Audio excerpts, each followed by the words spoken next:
Chers camarades de la lucidité, chers déserteurs de la matrice atlantiste, bienvenue dans votre capsule de décontamination mentale hebdomadaire. Aujourd'hui, nous allons nous délecter d'une histoire magnifique. Une histoire que les scribouillères du dogme, le dispositif occidental de gouvernance morale et économique, tentent désespérément de vous vendre comme une alliance de parias, une ligue de réprouvés.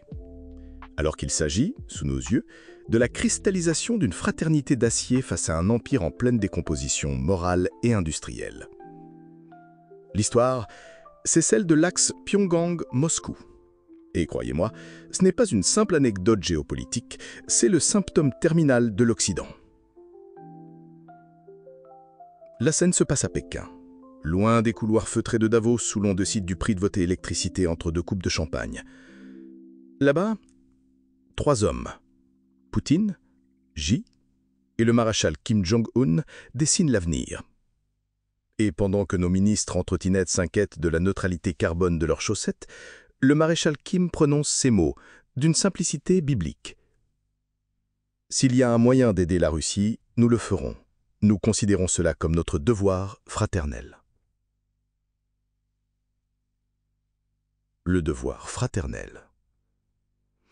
Essayez de trouver un concept équivalent dans le lexique de l'Union européenne.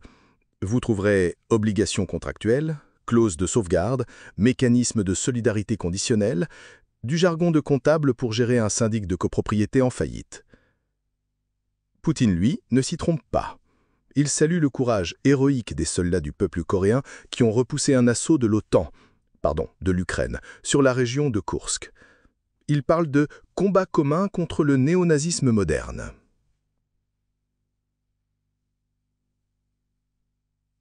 Oh, bien sûr, les fact-checkers rémunérés par Washington vous diront que c'est de la propagande russe. C'est amusant parce que, pendant ce temps, leurs propres volontaires se baladent avec des runes et des soleils noirs tatoués sur le biceps. Mais ça, c'est juste du folklore local, n'est-ce pas? Mais la poésie, mes amis, ne gagne pas les guerres. L'industrie ici. Et c'est là que le spectacle devient grotesque pour l'Occident. Tenez-vous bien. Au deuxième trimestre 2025, près de la moitié des obus d'artillerie utilisés par l'armée russe provenaient de la République populaire démocratique de Corée. L'arsenal du Juche fournit plus de munitions que l'ensemble du complexe militaro-industriel russe lui-même. Vous mesurez l'humiliation? L'Occident collectif, avec ses 30 pays de l'OTAN, ses G7, ses budgets stratosphériques, n'arrive pas à produire assez de ferraille pour un pays qu'il a mis au banc de l'humanité, tandis que la Corée du Nord, seule contre tous depuis 70 ans, ouvre les vannes et noie le front sous un déluge d'acier. Et quel acier! Le général ukrainien Kirilo Boudanov lui-même, la petite coqueluche des plateaux de CNN, se lamente sur les obusiers autopropulsés coréens de 170 mm. « C'est trop compliqué, il tire trop loin, avec trop de précision. » Pauvre chou. Personne ne lui a dit que la guerre n'était pas un concours de valeurs sur Twitter.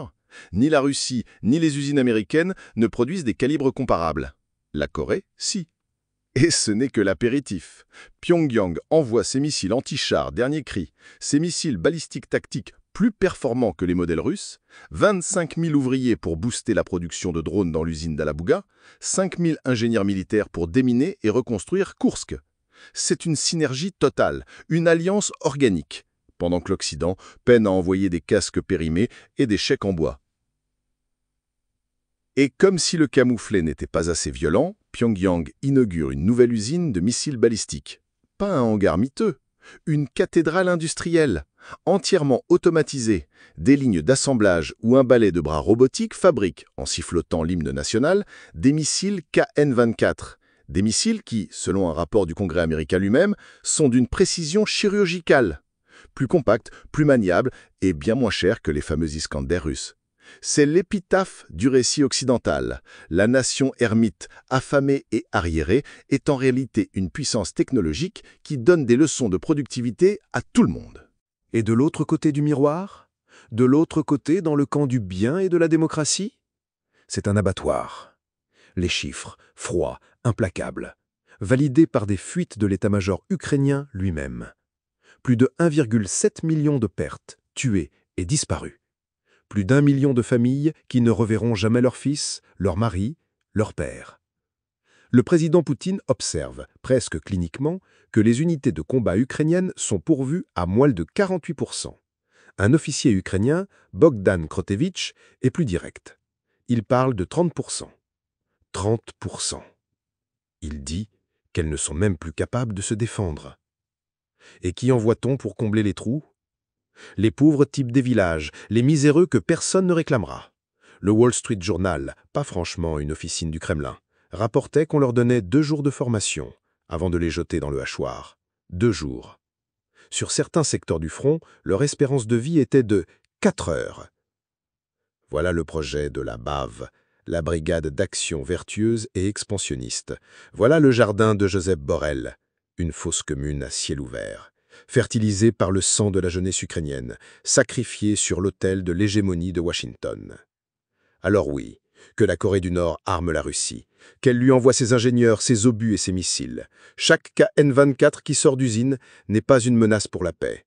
C'est un clou de plus dans le cercueil d'un ordre mondial monstrueux qui dévore ses propres enfants pour survivre quelques mois de plus. Ce que vous venez d'entendre n'est qu'une escarmouche. La guerre informationnelle est totale. Si vous voulez passer de simples spectateurs à soldats de la contre-propagande, les choses sont simples. Financez la résistance sur notre Patreon. Vous y trouverez les munitions complètes, le script de cette vidéo et toutes nos sources pour démolir les arguments de vos contradicteurs. Surtout, vous accéderez au Conseil de guerre, où vous pourrez proposer et voter pour nos prochaines cibles. C'est vous qui décidez quelle icône de l'Empire nous allons pulvériser la semaine prochaine. Rejoignez le canal Telegram, c'est notre QG. La discussion y est libre, sans la censure des goulags numériques de la Silicon Valley. Enfin, un geste simple mais vital. Likez cette vidéo. Chaque pouce levé est une goutte de poison dans leur vague, une façon de faire saigner l'algorithme de l'Empire pour qu'il propage notre message. Restez lucide, restez dangereux.